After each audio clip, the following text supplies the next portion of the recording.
Bienvenue de retour, chers spectateurs de Plotoria. Aujourd'hui, on découvre une toute nouvelle série, et elle s'ouvre sur un désespoir total, un potentiel insensé et un monde où la force décide de tout. Sans spoiler, mais cette histoire mêle voyage dans le temps, pouvoir monstrueux et un système scolaire bâti autour d'examens impitoyables.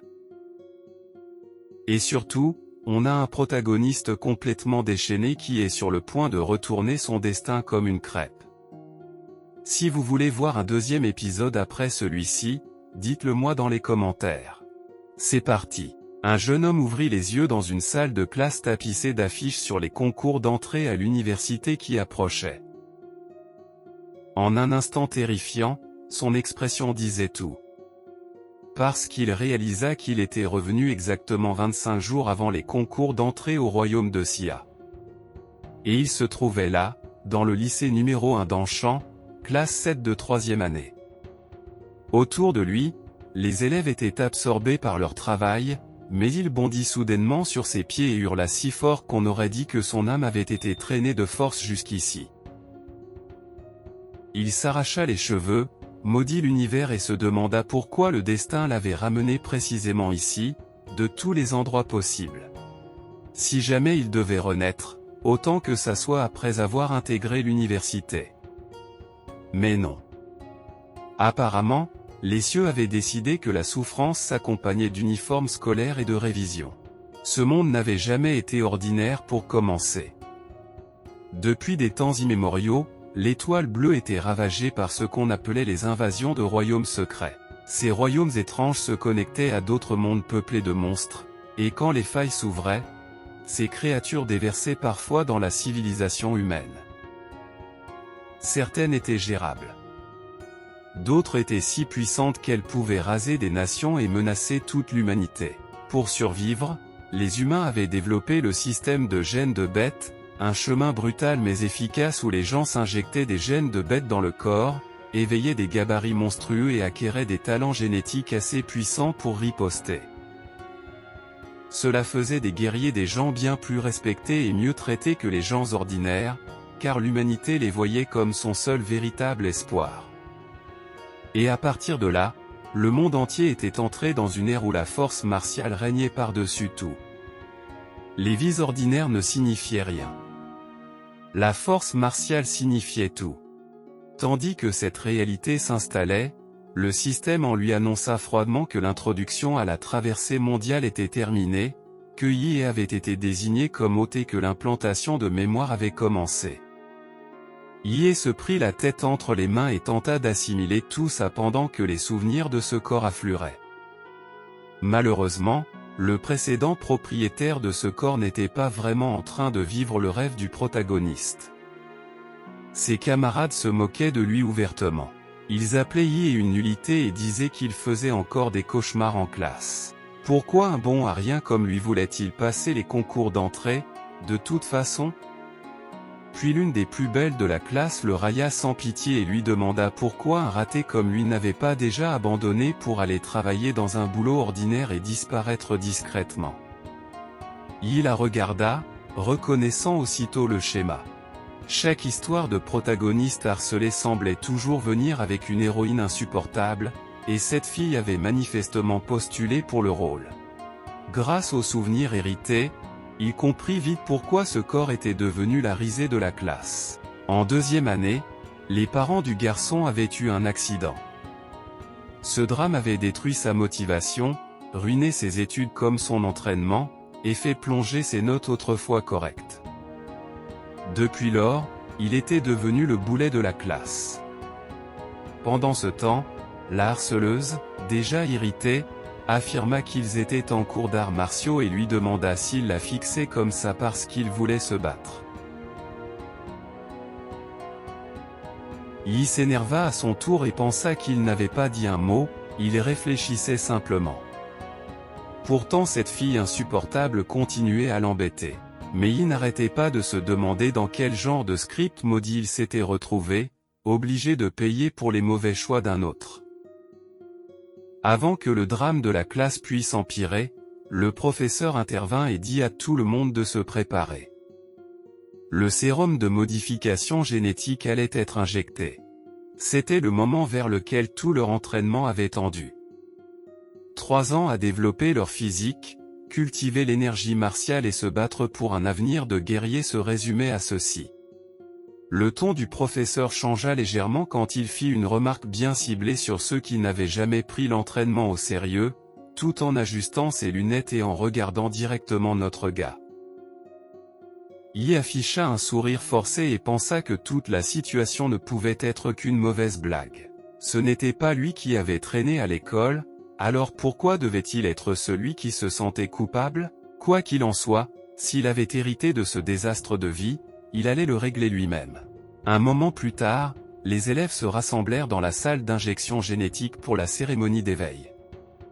L'atmosphère bourdonnait d'une excitation nerveuse. Tout le monde chuchotait sur le genre de capacité de bête qu'il pourrait éveiller. Certains rêvaient de lignées puissantes comme un fendeur de montagne de 3e rang ou un dragon du pont de mer de 4e rang. D'autres plaisantaient qu'il pourrait se retrouver avec quelque chose de pitoyable et d'inutile. Puis la machine gigantesque s'ouvrit, une brume froide se déversa dans la salle et des rangées de tubes à essai apparurent à l'intérieur. Ces tubes contenaient le sérum d'éveil génétique, une substance renfermant des gènes primordiaux de bêtes magiques répertoriés par les martiaux. Une fois injecté, chaque élève en absorberait un au hasard et éveillerait une lignée correspondante. En règle générale, plus le corps était fort, plus le gène éveillé était puissant. Le professeur tenta de les calmer et leur dit de ne pas paniquer une fois que le sérum entrerait dans leur corps. Selon lui, il suffisait de rester calme et d'accepter la montée en puissance. Ils seraient appelés un par un pour recevoir leur injection. Ce conseil vieillissait très mal presque immédiatement. Les élèves s'injectaient le sérum, certes. Mais la salle fut soudain remplie de cris, de convulsions et de réactions dramatiques qui faisaient davantage penser à une crise collective en public qu'à une cérémonie d'éveil sacré. Y observa tout ça et se prépara à son tour. Mais puisqu'il n'avait rien à perdre, il s'injecta le sérum dans le corps. Ses yeux s'écarquillèrent soudainement et ses pupilles se rétrécirent. Puis il s'arrêta. Il s'était attendu à de la douleur, un impact, ou au moins quelque chose. Au lieu de ça, rien ne se passa. Absolument rien. Il resta là figé pendant que le professeur s'approchait avec une expression perplexe et demandait pourquoi il ne semblait pas avoir changé du tout. Notre gars suggéra sèchement qu'il avait peut-être reçu une dose frelatée. Ça ne fit que donner encore plus de munitions à la fille insupportable. Elle s'approcha et se moqua de lui pour avoir clairement échoué à éveiller quoi que ce soit. Elle se mit ensuite à le piquer du doigt dans le visage en parlant de comment un guerrier qui ne pouvait pas s'éveiller était comme un oiseau sans ailes. Autrement dit, elle pensait qu'il était foutu. Notre gars la trouva profondément agaçante, surtout après avoir réalisé qu'elle avait aussi mené une grande partie du harcèlement subi par le précédent propriétaire. Et juste au moment où ses provocations sans fin poussèrent ses émotions au bord du gouffre, quelque chose en lui réagit enfin. Le système détecta le pic et l'informa qu'il avait acquis un gabarit monstre infini. Un écran de statut apparut, affichant ses données de progression actuelles. Il montrait son nom, son physique général et les compétences martiales qu'il possédait, notamment la technique QI de base du 9e étudiant, paume bloquante et technique du corps de fer. La fille le vit se figer et demanda ce que l'inutile prétendait faire maintenant. Mais il avertit de reculer, et bien sûr elle n'écouta pas. Une seconde plus tard, son corps trembla violemment, ses yeux s'embrasèrent d'une puissance terrifiante tandis qu'il avertissait encore une fois la harceleuse insupportable de s'écarter. Sinon il serait trop tard pour elle. Et là, une immense aura de bête explosa en lui comme une détonation. L'onde de choc propulsa la fille à travers la salle comme un pantin. Elle n'était pas la seule. Presque tous les élèves proches furent repoussés par la pression de son éveil. La salle entière plongea dans le chaos tandis que tout le monde le regardait avec horreur et incrédulité. Un gars en particulier n'en revenait pas que quelqu'un ait éveillé quelque chose de plus fort que son propre pouvoir de bête. Le système annonça alors la lignée qu'il avait éveillée, la flamme furieuse, d'Imola. Avec elle vinrent 3 capacités de lignée, souffle brûlant, pulsion fondue et absorption de spores. Il révéla également une forme avancée, le Seigneur des Flammes, d'Imola, qui ne se déverrouillerait qu'une fois sa compatibilité atteinte à 100%. Pour l'instant, cette compatibilité n'était qu'à 3%. Il réalisa immédiatement qu'il s'agissait là de son avantage. C'était le don que le système lui avait offert. Et l'effet sur la foule fut immédiat. Les mêmes élèves qu'il avait traités comme le déchet de la classe le regardaient maintenant comme s'il allait grandir pour dévorer des montagnes au petit déjeuner.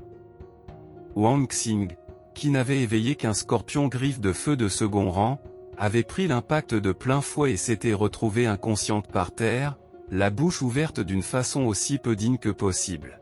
Mais les autres se demandaient encore ce que le raté de Yi avait éveillé.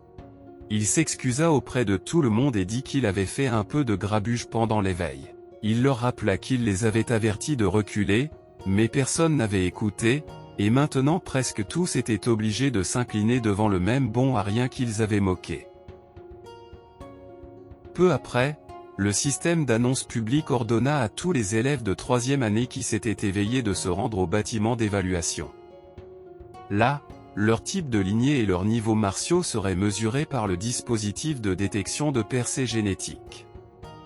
Ainsi, plus tard, les élèves se rassemblèrent autour d'écrans holographiques qui affichaient les résultats de chacun au moment où ils terminaient les tests. Un élève, Lixinuan, s'avéra avoir éveillé une lignée d'insectes épines rapides de 3e rang, ce qui suscita des commentaires jaloux car il était auparavant dans la moyenne et se retrouvait soudainement au-dessus du lot. Vint ensuite Shuzu, le meilleur élève du niveau, révélé comme apprenti martial de niveau 9 avec la lignée d'élite du dragon démon de glace de 3e rang. Cela le plaça immédiatement parmi les principaux prétendants au championnat de la ville. Tout le monde mourait d'envie de savoir ce que Mademoiselle Liu avait éveillé. Elle était aussi apprentie martiale de niveau 9, mais elle avait éveillé une rare lignée de moineaux des abysses de 4e rang, ce qui justifiait amplement son statut de première de la province. Dans ce monde, une vraie bête de 4e rang sous sa forme naturelle pouvait dévaster une grande partie d'une ville.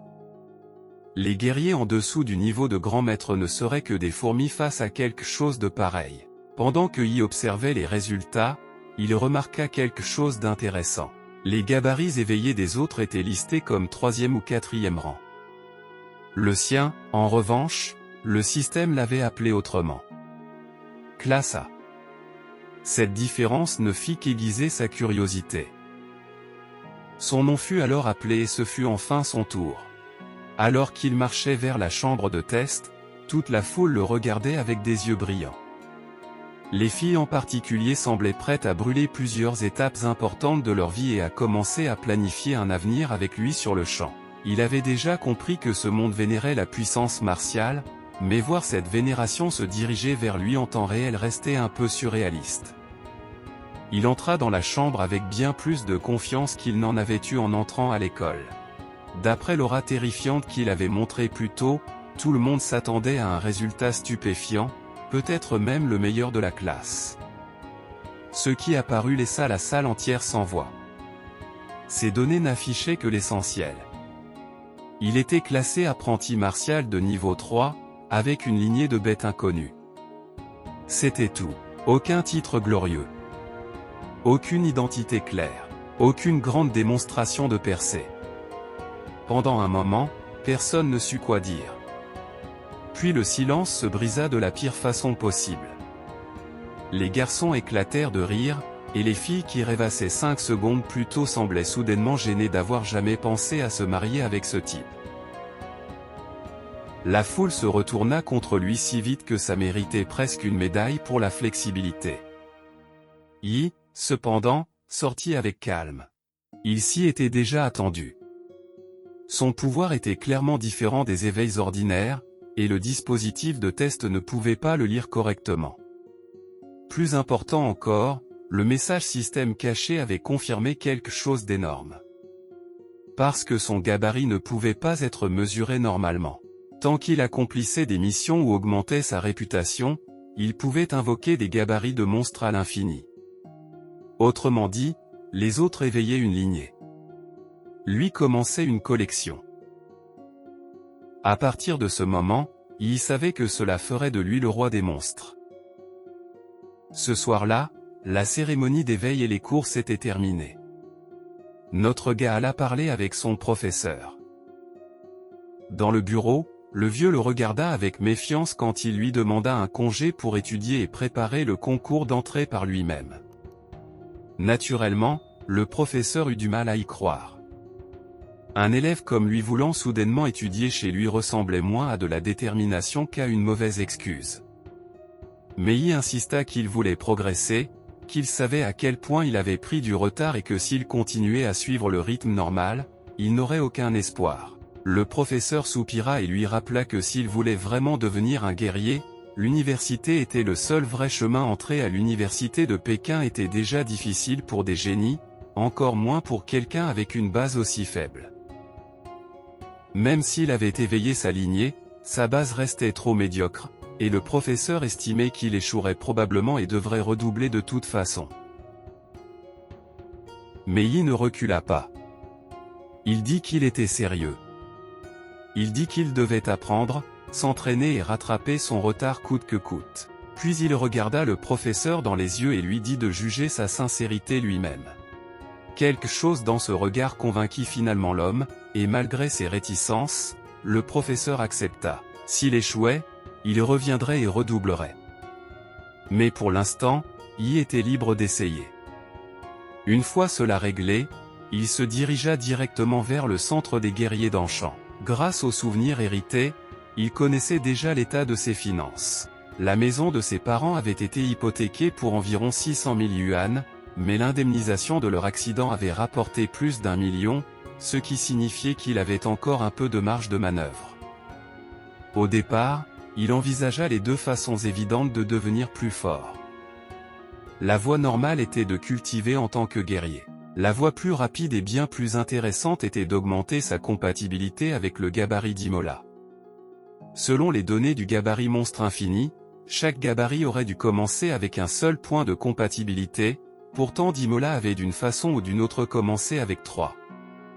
Après réflexion, il conclut que la réponse devait être le sérum d'éveil génétique. Le gabarit en avait absorbé la puissance et gagné 2 points supplémentaires. Cela signifiait que la technologie à base de sérum de ce monde pouvait probablement être utilisée pour renforcer son gabarit directement. De son point de vue, c'était parfait. Au lieu de s'entraîner à mort à l'ancienne, il pouvait dépenser de l'argent et augmenter la compatibilité grâce à des ressources. C'était sans vergogne, efficace et parfaitement adapté à lui. Il se mit donc immédiatement à chercher des médicaments d'amélioration génétique. Mais au moment où il franchit le poste de contrôle et pénétra vraiment dans le centre des guerriers, son expression changea. À l'intérieur, des guerriers se trouvaient partout, chacun portant des lignées éveillées qui dégageaient une présence terrifiante. Dimola avait une capacité sensorielle spéciale appelée champ magnétique vital.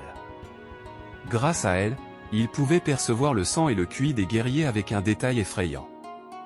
Tout le monde dans cette salle semblait une fournaise brûlant de l'intérieur, et derrière cette chaleur il pouvait presque entendre les rugissements de leurs bêtes. Cette sensation éveilla quelque chose de sauvage en lui. Dimola était le roi des bêtes dans son propre monde, né pour conquérir les êtres vivants, et cette impulsion instinctive de dominer faillit remonter à la surface. L'espace d'un instant, Yi dut la réprimer. Il n'était qu'un novice, après tout. S'il perdait le contrôle ici, il ne deviendrait pas le roi des bêtes. Il deviendrait le contre-exemple du lendemain. Il était juste en train de se calmer quand quelqu'un lui tapota l'épaule par derrière. Une fille avait remarqué la façon dont il regardait autour de lui et l'avertit tranquillement de ne pas regarder les gens comme s'il les défiait. Yi s'excusa, légèrement embarrassé, et elle passa l'éponge, supposant qu'il venait juste de s'éveiller et avait du mal à maîtriser ses instincts de lignée. Quand elle lui demanda ce qu'il faisait là, notre protagoniste lui dit qu'il voulait acheter des médicaments génétiques mais n'avait aucune idée où aller dans un endroit aussi grand. Elle accepta de l'aider, bien qu'elle semblât également curieuse de savoir pourquoi il planifiait déjà d'utiliser des médicaments génétiques à un stade aussi précoce. Il lui demanda si c'était un problème. La fille lui expliqua que le médicament était très cher et créait aussi une résistance. Plus un guerrier l'utilisait, moins il était efficace avec le temps. C'est pourquoi la plupart des gens les gardaient pour après avoir complètement développé leur lignée au maximum. Il posa alors la question la plus importante de toutes. Combien coûtait une potion génétique? Sa réponse faillit lui arrêter le cœur. À son stade actuel, il ne pouvait utiliser que la potion de type solide, et chacune coûtait environ 400 000. Même en vidant ses économies, il ne pourrait pas subvenir à ses besoins ensuite. Il en avait quand même besoin. Il lui demanda donc si elle connaissait quelqu'un pouvant l'aider à obtenir une remise. Heureusement, elle s'avéra être vraiment généreuse. La belle jeune femme remit à notre gars sa carte de visite et dit que s'il venait avec une recommandation d'un guerrier vétéran, il pourrait acheter à un bien meilleur prix. Il la remercia sincèrement, prit congé, et la fille commenta que si le destin le permettait, il se reverrait. Après avoir vidé son compte et dépensé un peu plus dans une boutique d'armes pour guerrier, la nuit était déjà tombée quand il rentra chez lui. Une fois dans son appartement, il ne perdit pas de temps. Il commença à s'injecter les potions génétiques qu'il avait réussi à acheter et ressentit immédiatement le genre de douleur qui faisait paraître toute souffrance précédente comme une aimable plaisanterie. Ses os tremblèrent, son sang bouillonna et son corps se convulsa tandis que la compatibilité d'Imola grimpait de 3% à 4%, puis continua à monter jusqu'à atteindre 7%. Avec cela, son physique général augmenta à 10, puis de 10 à 15, le hissant jusqu'au rang martial 7. Quand le processus prit fin, il était accroupi par terre, épuisé, respirant péniblement et tentant d'assimiler le fait qu'il avait obtenu en quelques minutes ce que d'autres mettaient des années à atteindre. Il remarqua néanmoins un schéma. Les premières injections avaient causé 2 points d'amélioration, mais les suivantes avaient eu des effets moindres. À mesure que son corps se renforçait, déclencher davantage de mutations de base devenait plus difficile. Malgré tout, les résultats étaient incroyables. Il n'avait utilisé que sa base physique jusqu'alors, et son amélioration était déjà absurde. S'il ajoutait à cela la lignée d'Imola elle-même, alors peut-être que le rêve de devenir le premier du concours n'était pas si fou que ça. Dans son esprit, la logique était simple. Si un avantage comme celui-là ne suffisait pas à battre des génies, alors il ne méritait pas d'être appelé un avantage. Son amélioration immédiate accomplie, il tourna son regard vers l'étape suivante. Les royaumes secrets.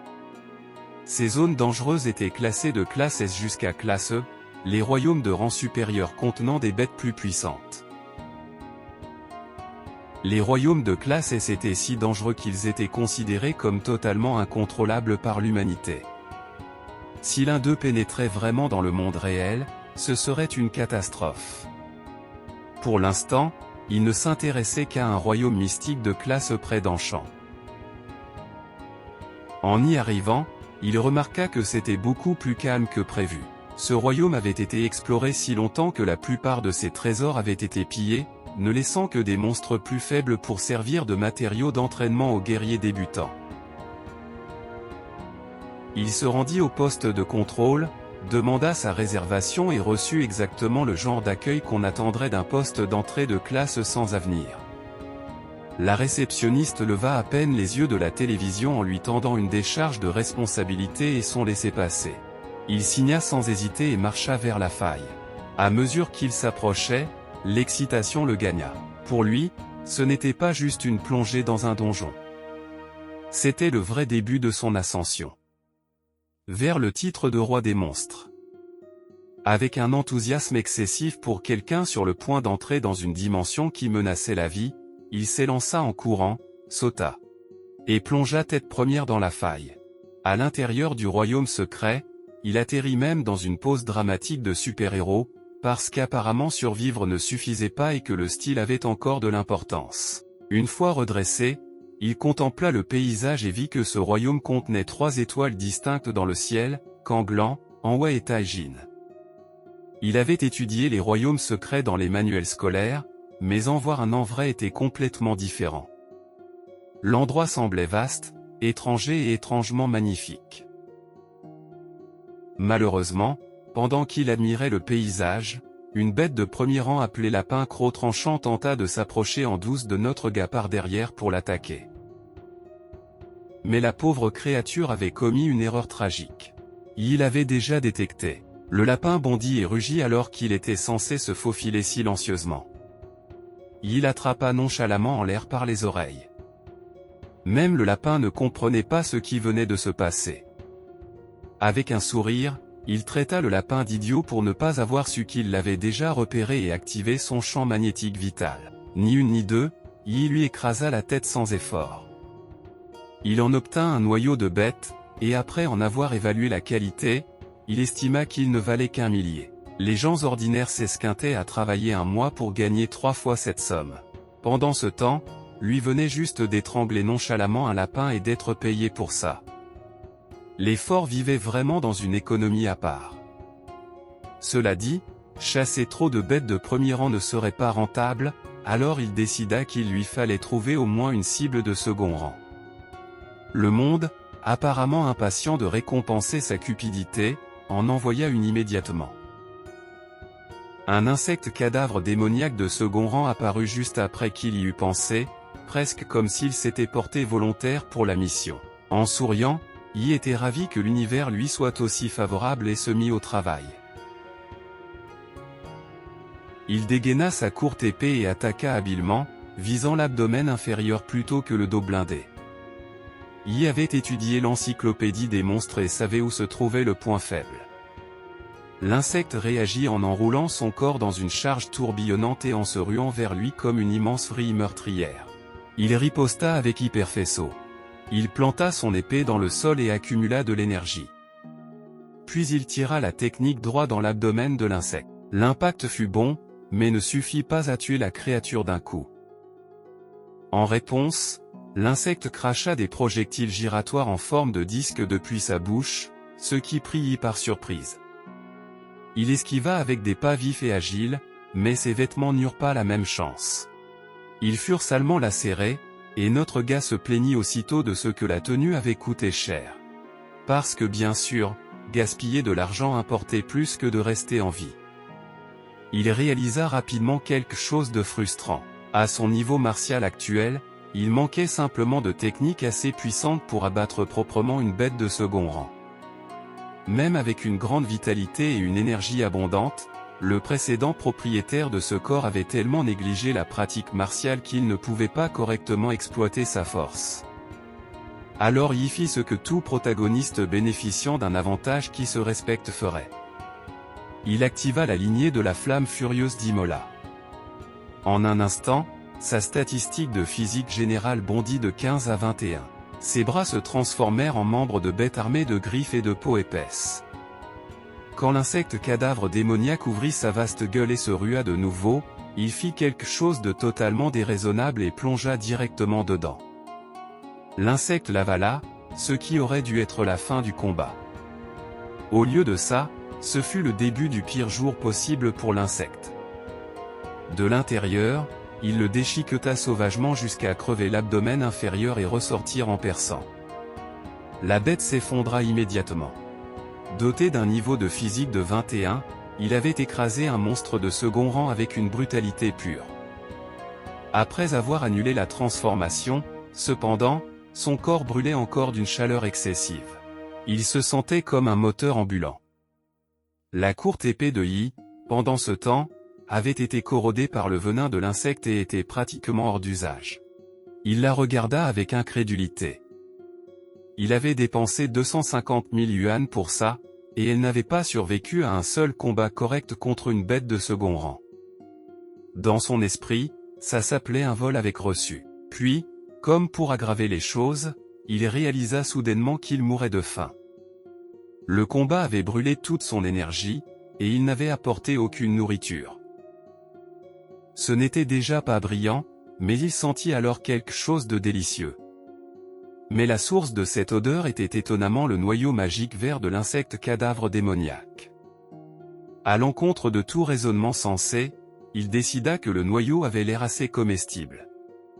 Il ouvrit donc la bouche et l'avala tout entier. L'effet fut immédiat. Le noyau vert se dissolut en lui et fit grimper sa compatibilité de 7% à 7,3%. Cette augmentation le stupéfia. Il avait dépensé des fortunes en médicaments génétiques juste pour avancer d'1%, Et pourtant un seul noyau magique vers lui en avait donné 0,3 à lui seul. Cela signifiait que 3 ou 4 noyaux verts équivalaient grosso modo à une potion génétique entière. Même les noyaux blancs des lapins crocs tranchants s'accumuleraient probablement bien. En réalisant combien d'argent il avait déjà gaspillé à acheter des potions, il faillit pleurer sur place. Il avait tout misé sur le portefeuille et avait quand même fait le mauvais choix. Ce regret se transforma rapidement en détermination. Si les noyaux de bêtes étaient aussi efficaces, alors il chasserait toute la nuit. Il réactiva son champ magnétique vital, émettant une impulsion magnétique pour scanner la zone à la recherche de créatures vivantes. Il continua à chasser sans relâche dans le royaume secret, et l'après-midi du lendemain sa compatibilité avait atteint 9% tandis que son physique général était monté à 15,8.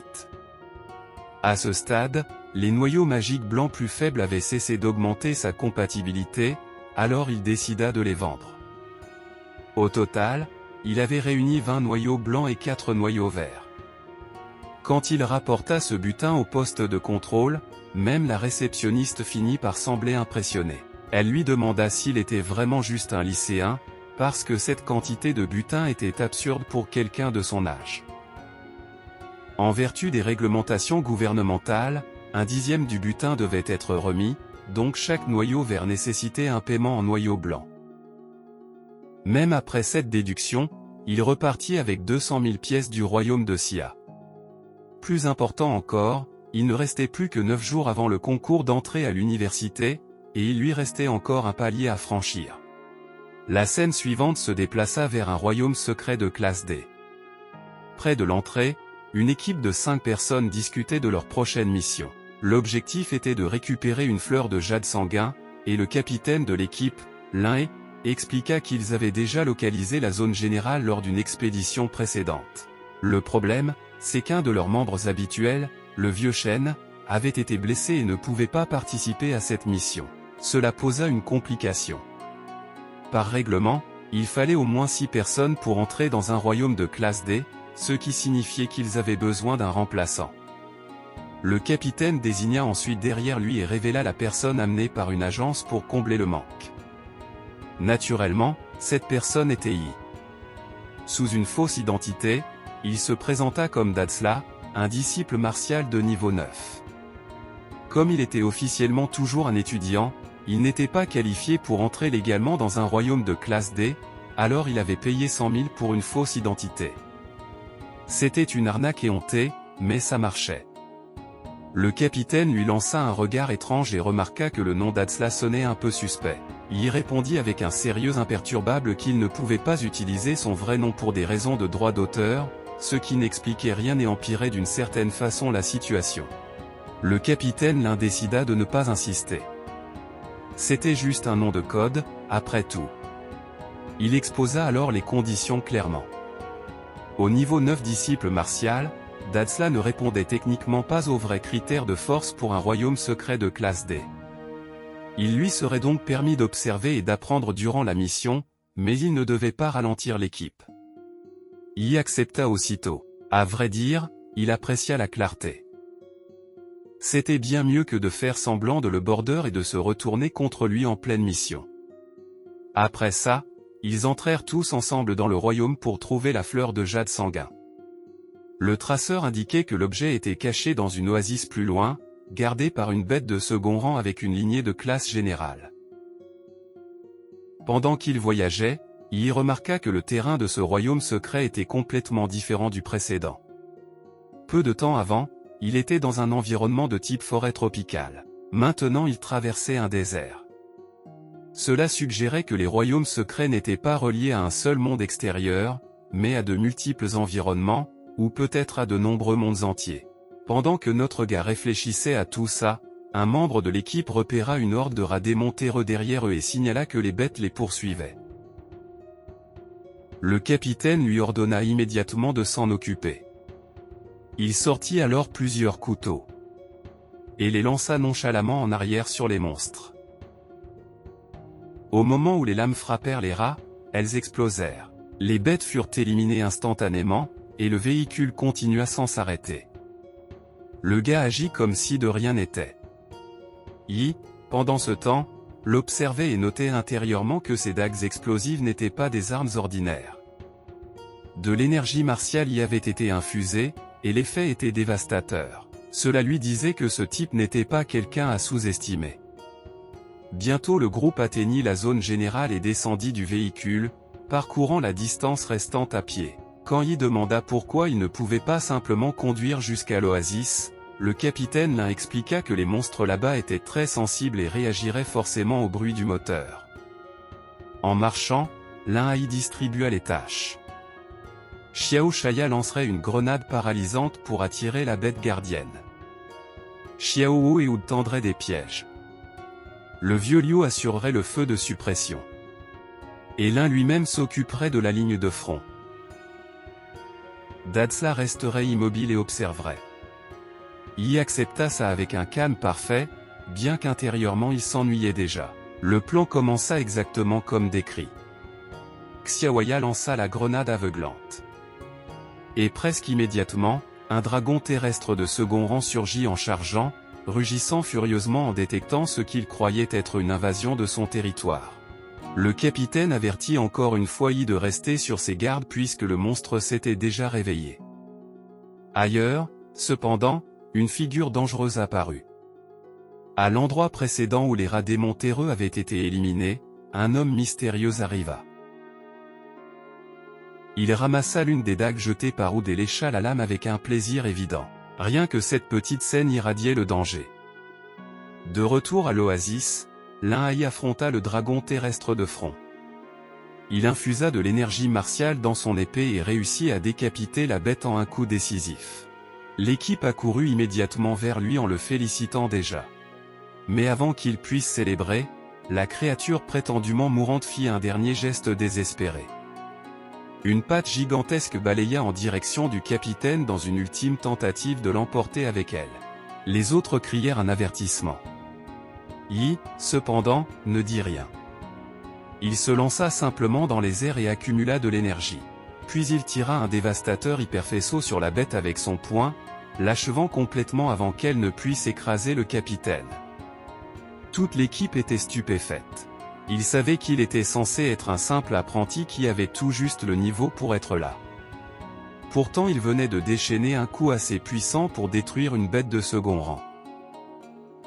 Shaya, Wu et même le capitaine le regardèrent avec un nouveau respect. Yi accueillit l'attention avec une facilité déconcertante, comme si ce genre de choses se produisait simplement autour de lui.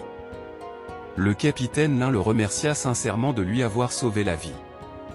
À partir de maintenant, il considérait officiellement notre gars comme un camarade. Puis il extirpa le fruit de jade sanguin du dragon terrestre mort et appela tout le monde à regarder. La chose ressemblait à un gros fruit, mais sa valeur était immense, et le capitaine expliqua qu'elle pouvait grandement améliorer le gabarit d'un guerrier. Mais pour notre gars, ça n'avait l'air que d'un délicieux fruit qui n'attendait que d'être mangé. C'est là que la mission aurait dû basculer en leur faveur. Après tout, le capitaine avait failli perdre la vie mais ils avaient réussi à vaincre le monstre et à trouver leur objectif. Au lieu de ça, ce fut le moment où tout s'effondra. Dans une trahison stupéfiante, Lin fut soudainement poignardé dans le dos avec une dague. L'attaquant était Wood. Calmement, presque avec un sourire moqueur, il dit au capitaine qu'il n'y avait plus de raison de discuter du futur. Tout le monde se figea d'incrédulité. Il ne comprenait pas ce que Wood faisait. Le capitaine Lin balança son bras mais Wood esquiva rapidement, créant de la distance entre eux. Puis une autre figure émergea. C'était Huo Peng, le chef bandit qui avait apparemment décidé de dévaliser des martiaux dans les royaumes secrets. Et il répondit à toutes leurs questions. Wood les avait manifestement trahis pour s'enrichir. Quand on lui demanda comment Huo Peng avait pu trouver l'emplacement de l'oasis avec autant de précision, la réponse se fit jour dans l'esprit de Yi immédiatement. Les dagues explosives de Wood ne contenaient pas seulement de l'énergie martiale. Elles avaient aussi été utilisées pour baliser et transmettre des informations sur l'itinéraire de l'équipe. Wood sourit et le confirma, visiblement ravi que quelqu'un ait compris. Puis il ricana à l'adresse de Yi, ayant découvert que notre gars était en réalité un étudiant. Il ajouta ensuite qu'avec le concours d'entrée si proche, il aurait dû rester tranquillement à l'école au lieu de marcher main dans la main avec la mort. Yi acquiesça, oui, le concours d'entrée approchait, mais le titre de premier était déjà quasiment le sien. Wood lui lança une dague, l'accusant d'arrogance. Il l'attrapa entre deux doigts et demanda en retour comment un fou furieux comme Wood avait trouvé le courage d'aboyer devant lui. Ça, c'était de la vraie arrogance. Le champ de bataille était déjà suffisamment chaotique, donc notre protagoniste décida qu'il était temps de faire le ménage. Huo Peng, amusé par son attitude, ordonna à Wood de le tuer. Wood dit avec plaisir et déchaîna aussitôt une pluie de dagues explosives, les lançant à une vitesse terrifiante. Sachant exactement quel genre de menace elle représentait, il rugit, et la simple onde de choc de ce rugissement fit exploser les dagues avant qu'elles ne puissent l'atteindre. L'instant d'après, Wood disparut de la vue et réapparut au-dessus de lui, utilisant la technique martiale fendeur de montagne. L'équipe cria à Yi de faire attention, mais il posa calmement deux doigts contre son front comme Piccolo et dit que c'était le moment parfait pour tester un nouveau mouvement. Un rayon bleu clair s'élança vers le haut et perça directement les défenses de Wood, transperçant sa poitrine d'un coup net. Le corps de Wood tomba à terre sans vie, et l'équipe le regarda avec une incrédulité totale. Notre gars, cependant, souffla nonchalamment la fumée de ses doigts comme s'il avait tiré une vraie balle. Il ne restait plus que Huo Peng. L'immense bandit était à la fois stupéfait et furieux. Il exigea de savoir de quelle famille il venait, parce qu'aucun étudiant ordinaire n'aurait dû posséder un art génique. Il répondit sombrement qu'il venait de la famille d'Imola, puis demanda à Huo Peng s'il voulait implorer sa grâce. Huo Peng, bien sûr, n'apprécia pas la question. Même si notre gars avait un art génique, il y avait encore un grand écart entre leurs compétences martiales. Puis avec un rugissement, il activa sa lignée de l'ours noir terreur tyrannique. Son corps déjà imposant s'agrandit encore, le transformant en un monstre écrasant de muscles et de puissance. Il enchaîna avec la technique ébranleur de sommet, une technique martiale fondée sur une force accablante. Au lieu de paniquer, il visa immédiatement les jambes de Huo Peng avec hyperfaisceau. Annonçant à son ennemi ce qu'il faisait pendant qu'il le faisait, juste pour gagner des points d'irrespect supplémentaires. Tout comme vous en gagneriez si vous ne vous abonniez pas à notre chaîne pour plus de vidéos comme celle-ci. Quoi qu'il en soit, le tir blessa sévèrement Huo Peng, mais ne parvint tout de même pas à lui briser l'os de la cheville. L'homme transformé répondit en abattant un poing gigantesque vers le bas, pour trouver que Yi avait déjà bondi à l'écart. Notre gars dut admettre que se battre contre un martial de second niveau était bien plus difficile que de combattre des monstres ordinaires. Puis Huo Peng se propulsa dans les airs pour le suivre et tenta de l'écraser entre deux paumes massives, visant à le réduire en bouillie. L'impact créa une violente onde de choc. Mais Yi s'était déjà glissé derrière l'homme plus grand. Là, il déclara que si Huo Peng en avait fini, c'était maintenant à son tour d'attaquer. Activant le point briseur de montagne fusionné, il agrandit et alimenta ses mains d'énergie martiale. Il déchaîna ensuite une tempête de coups sur Huo Peng. Le déluge fut implacable. Huo Peng ne put esquiver un seul coup. Les poings pleuvaient comme une vague, martelant le bandit dans le sol jusqu'à ce que toute la zone soit noyée dans un nuage de poussière. Quand la poussière se dissipa, Yi était là debout avec de la vapeur s'échappant de ses poings tandis que le corps de Huo Peng gisait en miettes sous lui.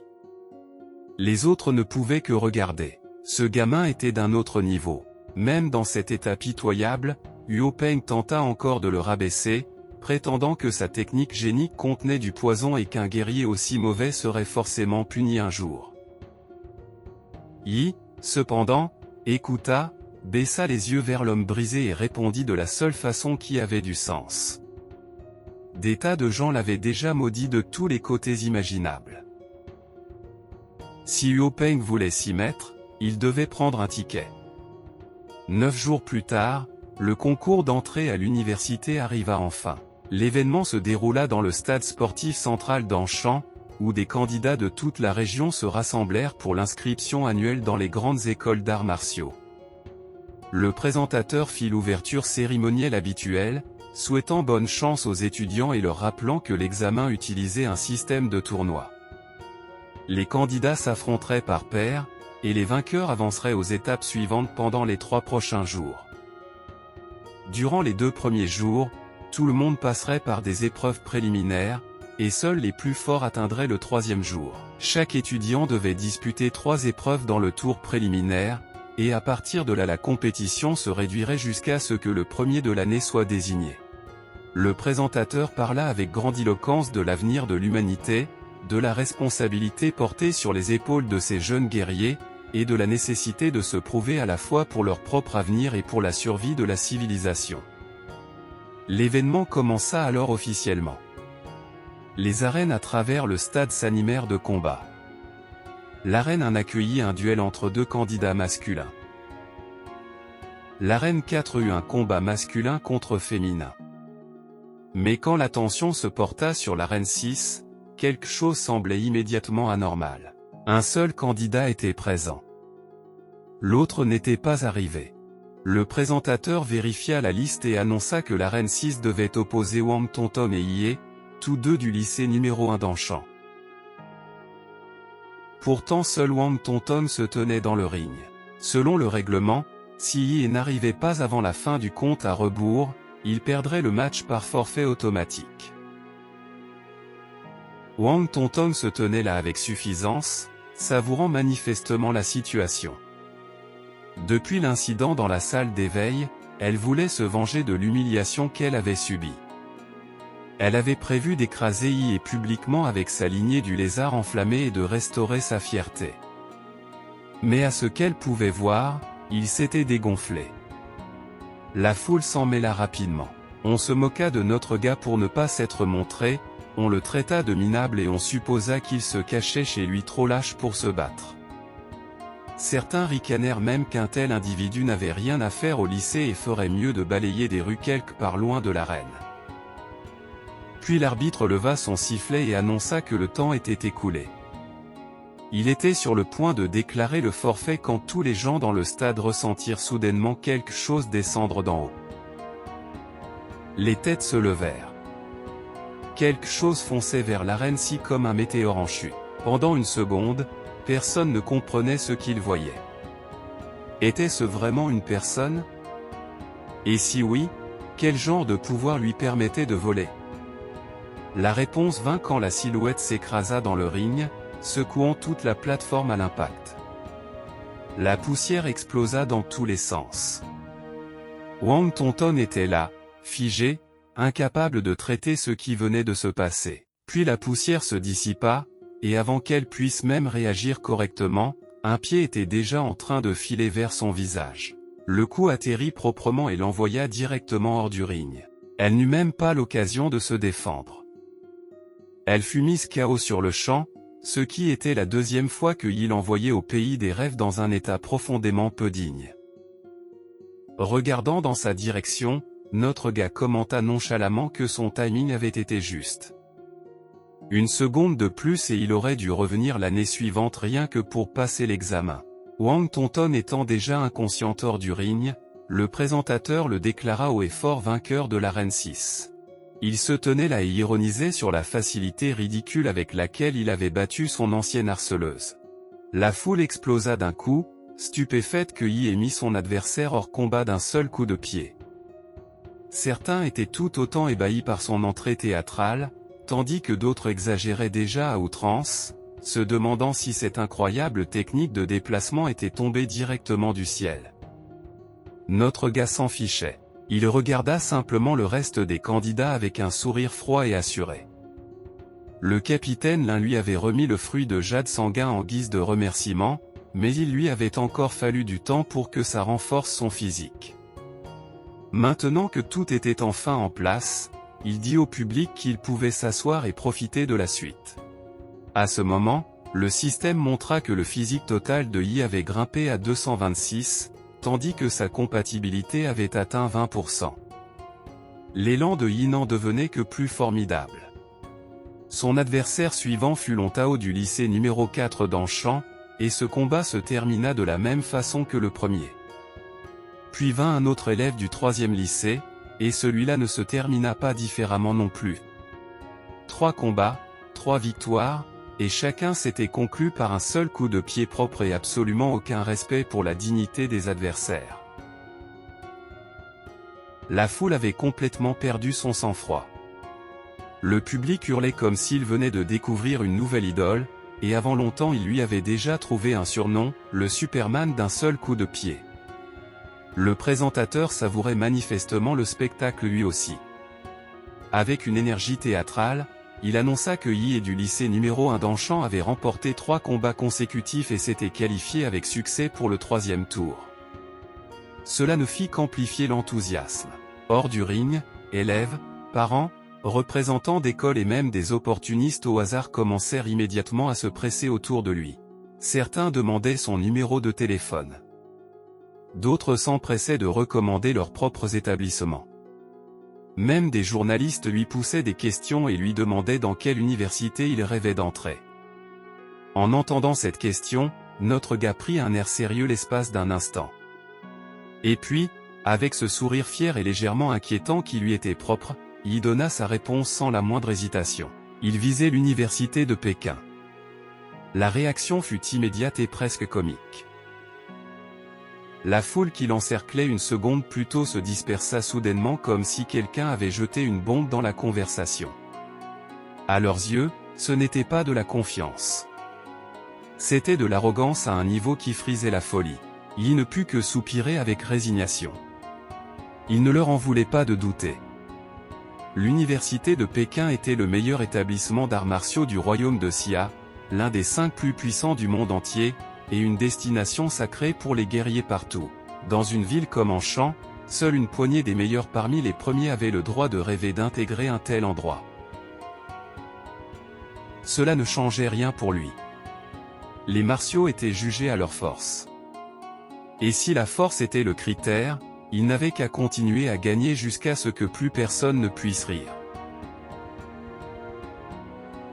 Il avait même déjà commencé à se réjouir des expressions sur les visages de tout le monde quand il prendrait la première place juste devant eux. Mais pendant que la foule débattait de s'il était fou ou simplement arrogant, les examinateurs avaient remarqué quelque chose de tout à fait différent. La performance de Yi avait été trop anormale pour être ignorée, alors ils l'approchèrent et demandèrent à refaire le test de son niveau martial. Après un rapide scan, l'expression de l'examinateur changea instantanément. Il était stupéfait. 2 semaines plus tôt, il n'était encore qu'un simple disciple martial de niveau 3. Maintenant il était au niveau 9. Ce n'était pas une croissance rapide, c'était impossible. Notre gars savait donc qu'il le soupçonnait évidemment de tricher. Et naturellement, les examinateurs creusèrent davantage. Après avoir vérifié ses antécédents, ils avaient découvert que depuis qu'il avait quitté l'école, il s'était rendu à plusieurs reprises dans des royaumes secrets de classe E.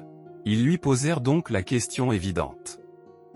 Pourquoi continuait-il à s'aventurer dans des royaumes secrets dangereux juste avant le concours d'entrée? Yi, cependant, répondit avec un calme total et leur dit que c'était parce qu'il y était allé pour se trouver lui-même. Puis il exagéra encore davantage. Selon lui, avant de mourir, son père lui avait laissé un message. S'il voulait dépasser ses limites, il devait cesser d'être humain.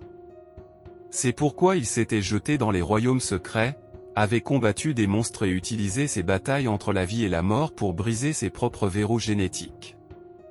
Au moment où les examinateurs entendirent cette phrase, leurs expressions se figèrent. Briser des verrous génétiques n'était pas quelque chose qu'un étudiant ordinaire pouvait faire. Sans perdre une seconde de plus, les examinateurs se précipitèrent pour rapporter ce qu'ils avaient entendu, laissant Yi avec le sentiment qu'il était d'une façon ou d'une autre devenu un jeune homme très suspect. Plus tard, en attendant le tour suivant, Yi s'assit dans la salle d'attente et regarda son téléphone. Il découvrit que des parents étaient interviewés. Des amis encourageaient leurs camarades. Diverses personnes soutenaient ouvertement les candidats auxquels elles tenaient. En voyant tout ça, Yi réalisa qu'il n'y avait personne là pour lui. Pas de parents. Pas de proches. Pas d'amis qui attendaient dehors avec des encouragements. Il n'était qu'un orphelin, et personne ne se souciait qu'il gagne ou perde. Ce que notre gars ne savait pas, c'est que son professeur principal regardait depuis chez lui et l'encourageait si fort qu'il était probablement à une scène émouvante de faire peur à ses voisins. Donc même si le soutien ne lui parvenait pas directement, il n'était pas totalement seul. Avant longtemps, il entra de nouveau dans l'arène pour le premier combat du tour de promotion. Cette fois, son adversaire était Luo Xiong du 3e lycée de la ville. Contrairement aux adversaires précédents, Luo Xiong n'était pas faible selon les standards ordinaires. C'était un disciple martial de niveau 8, il avait éveillé la lignée d'un rare monstre de second niveau, et il venait d'une famille de guerriers dont les 2 parents étaient déjà des combattants établis. En d'autres termes, il avait du pédigré, des ressources, du talent et le genre de prestance qui vient généralement avec un sens exacerbé de la confiance en soi. Yi lui jeta un coup d'œil et sembla déjà s'ennuyer. Puis, avec un calme presque insultant, il fit signe à Luo Xiong de faire le premier mouvement. Ce seul geste énerva Luo Xiong sur le champ. Il se sentit méprisé, et il n'avait pas tort. Il demanda s'il savait seulement qui il était. Mais pour notre gars, ça ne changeait rien. En entendant cela, Luo Xiong activa sa lignée aussitôt. Il voulait faire regretter à notre gars ses paroles. Il déchaîna donc sa technique martiale, griffe éclair foudroyante. La technique le propulsa à une vitesse extrême. En un éclair, il traversa l'arène avec des griffes acérées pointées directement sur la gorge de Yi. L'attaque fendit l'air comme un coup de foudre, des étincelles volant dans son sillage avec un bang sonique. D'après sa force, si ce coup atterrissait proprement, même un disciple martial de niveau 9 aurait pu être tué sur le coup. Mais la réaction de Yi détruisit tout cet élan en un instant. Alors que les griffes monstrueuses de Luo Xiong se rapprochaient de sa gorge, Yi les attrapa nonchalamment. Il le fit avec une telle facilité que l'attaque sembla soudainement ridicule. Puis, pendant que Luo Xiong restait là, sous le choc et en sueur, Yi commenta calmement que l'élan du garçon n'avait pas été mauvais. C'était juste loin d'atteindre la force de collision du chauve Peng. La confiance quitta le corps de Luo Xiong instantanément. Son visage changea, sa peur devint évidente, et il commença à implorer sa grâce presque par réflexe. Yi, cependant, n'avait aucune intention de prolonger la scène. Sans hésiter, il lui décocha un coup de paume direct dans le dos. La force derrière le coup était considérable. Luo Xiong fut assommé sur le champ, vaincu avant même d'avoir pu comprendre ce qui lui était arrivé. Et avec ça, Yi ajouta une nouvelle victoire nette à sa série grandissante. Après en avoir fini avec lui, Yi regarda autour de lui avec une arrogance affichée et demanda s'il y avait quelqu'un de valable. Et c'est ici que nous terminons l'épisode d'aujourd'hui. Notre gars a commencé comme la risée de la classe, a été renvoyé dans le pire moment possible de sa vie, a éveillé un avantage absurde, a tout défoncé dans les royaumes secrets, a écrasé des bandits et s'est laissé tomber dans l'examen comme un météore. Mais maintenant les choses vont devenir encore plus dangereuses, parce que les victoires faciles sont terminées, les vrais monstres commencent à le remarquer, et cette route insensée vers l'université de Pékin ne va faire que devenir plus folle à partir d'ici.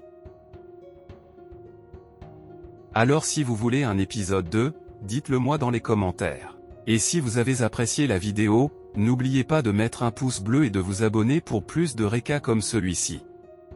À la prochaine.